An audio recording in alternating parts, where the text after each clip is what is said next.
Hi guys welcome to my channel. అందరు ఎలా ఉన్నారు? బాగున్నారా? నేను కూడా చాలా బాగున్నానండి. ఈరోజు మీకోసం మష్రూమ్తో ఫ్రైడ్ రైస్ ఎలా చేయాలో చూపించబోతున్నాను. ఈ విధంగా మష్రూమ్ ఫ్రైడ్ రైస్ చేసి పెట్టారంటే చాలా చాలా టేస్టీగా ఉంటుంది. ఇంట్లో అందరూ కూడా చాలా బాగా తింటారనమాట. ముందుగా నా ఛానల్ని ఫస్ట్ టైం ఎవరైనా చూస్తున్నట్లయితే సబ్స్క్రైబ్ చేసుకొని పక్కనే ఉన్న బెల్ ఐకాన్ని మాత్రం ప్రెస్ చేయడం మర్చిపోకండి.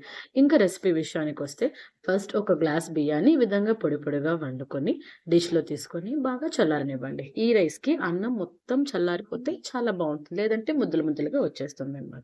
అలాగే ఒక ప్యాకెట్ మష్రూమ్స్ని నీట్గా తోలు తీసి ఇలా హాఫ్కి కట్ చేసి గోరువెచ్చని నీళ్ళలో వేసి పక్కన పెట్టండి. నెక్స్ట్ వెజిటబుల్స్ కట్ చేసుకోవాలన్నమాట.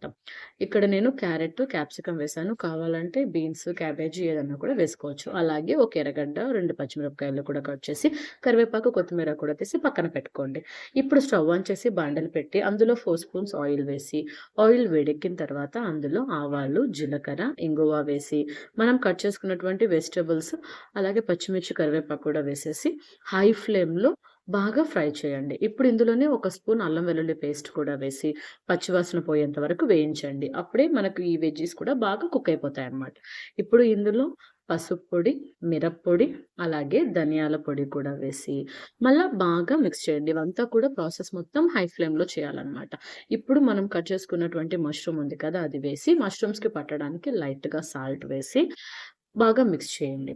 ఇప్పుడు ఇందులో లైట్గా ఒక హాఫ్ గ్లాస్ వాటర్ తీసుకొని బాగా మిక్స్ చేసి మష్రూమ్స్ ఉడికేలాగా చూడండి. ఇప్పుడు ఆ వాటర్ అంతా ఇంకిపోయేసరికి మష్రూమ్ కూడా బాగా కుక్ అయిపోయింది, చూసారు కదా. ఈ స్టేజ్ లో మనం ఉడకబెట్టి ఆరబెట్టుకున్నాం కదండి రైస్, ఆ రైస్ ని మొత్తం వేసేసి రైస్ గా పట్టడానికి లైట్ గా సాల్ట్, అలాగే మిరియాల పొడి ఫ్రెష్ గా అప్పటికప్పటికి గ్రైండ్ చేసి పెట్టుకున్న మిరియాల పొడిని కన్నా వేసామంటే బాగుంటుంది. అలాగే ఒక స్పూన్ నెయ్యి కూడా వేసి కింద నుంచి పై వరకు బాగా మిక్స్ చేయండి. ఇది కూడా హై ఫ్లేమ్ లోనే చేయాలి. అప్పుడే మనకు స్మోకీ ఫ్లేవర్ వచ్చి ఆ ఫ్రైడ్ రైస్ బయట తిన్న ఫ్రైడ్ రైస్ లాగా ఉంటుందన్నమాట.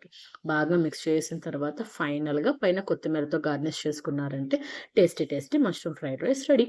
ఈ వీడియో మీకు నచ్చినట్లయితే లైక్ చేయండి. అలాగే నా ఛానల్ ఫస్ట్ టైం చూసినట్టయితే సబ్స్క్రైబ్ చేసుకోండి. ఈ రెసిపీ ఎలా ఉందో కమెంట్ చేయండి. థ్యాంక్స్.